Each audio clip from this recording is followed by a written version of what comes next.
The call came at midnight, a number I didn't recognize, though the silence on the line told me enough. Not silence exactly, breath. A man's breath, steady, practiced. Then the voice, low, deliberate. Leave town before tonight, or I'll end you. Click. No threats, no preamble, just that. My wife stirred in bed beside me. Her breathing shifted, shallow now. She was awake, pretending not to be. She'd heard it too. Her phone buzzed once on the nightstand before she shoved it under the pillow. She didn't look at me. She didn't need to. I already knew. The air in the room thickened, carrying a scent I knew too well. Fear. Not mine, hers. And that was the moment everything tilted. My life, my marriage, my trust.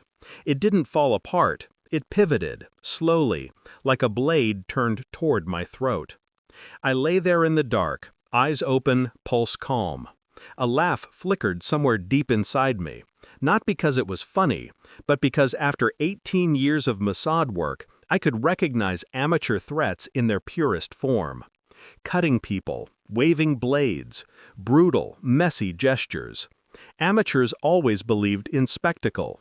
Professionals believed in silence, and silence was mine. The next morning, she made eggs she didn't touch, asked about my plans with a voice that trembled at the edges. She wore her hair differently, softer, looser, the way women do when they're pretending not to dress for someone else. I watched her pour coffee she never drank. I watched her thumb brush the corner of her phone when she thought I wasn't looking.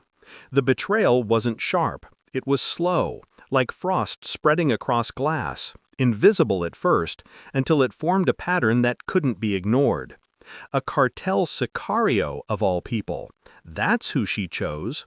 A man who thought fear was enough, who thought a machete was authority. A man who would call me in the night and give me an ultimatum.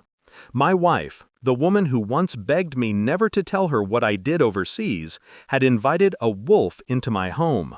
She thought I wouldn't see the teeth marks. She thought secrecy would protect her.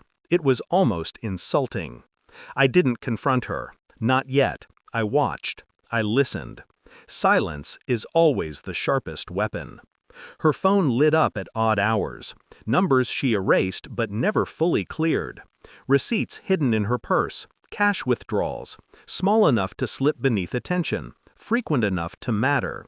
The smell of cologne on her blouse. Cheap, heavy, the kind men wear to disguise gunpowder sweat. I found his name in fragments. Miguel. His voice lingered in voicemails she thought she'd deleted. His Spanish wasn't fluid. Border muscle. Disposable. Not family, not high enough to matter. Still, he believed he owned her. Believed he owned my house, my life. I traced his steps the way I once traced assets in Damascus, methodical, patient. Gas stations, motel rooms, a rental car paid in cash. His patterns unfolded in front of me like a map, predictable. That's the thing about men who lead with knives. They never see beyond the edge of the blade. At night, I lay beside her. She pretended to sleep. I pretended to believe her. The distance between us stretched until the sheets felt like a border wall. She didn't know that walls can be climbed. It was a Tuesday when I finally spoke. She was standing by the sink, scrolling through her phone when I said it. "Does he make you feel safe?" Her body froze before her face did. That's always the tell. The muscles betray before the mind catches up. Her voice cracked. "I don't know what you mean." I watched her fingers tighten around the phone. Her pulse rose in her neck.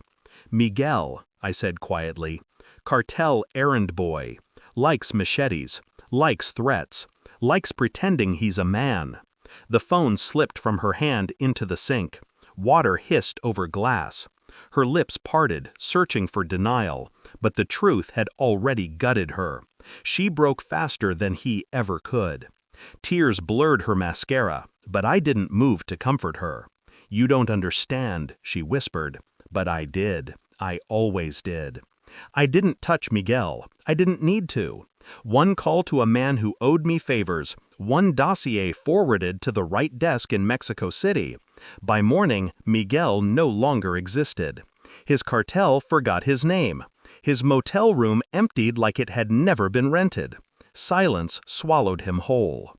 As for her, her credit lines collapsed within 48 hours.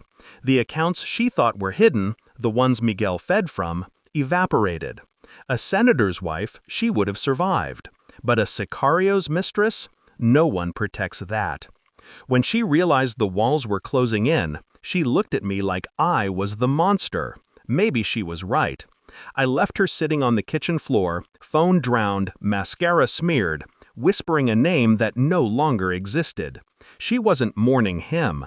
She was mourning herself, the version of her that believed in escape. I walked out into the night, the silence wrapping around me like an old coat. No rage, no pity, just clarity. In my world, betrayal is never punished loudly. It's erased, and some lessons are only learned when the house goes quiet.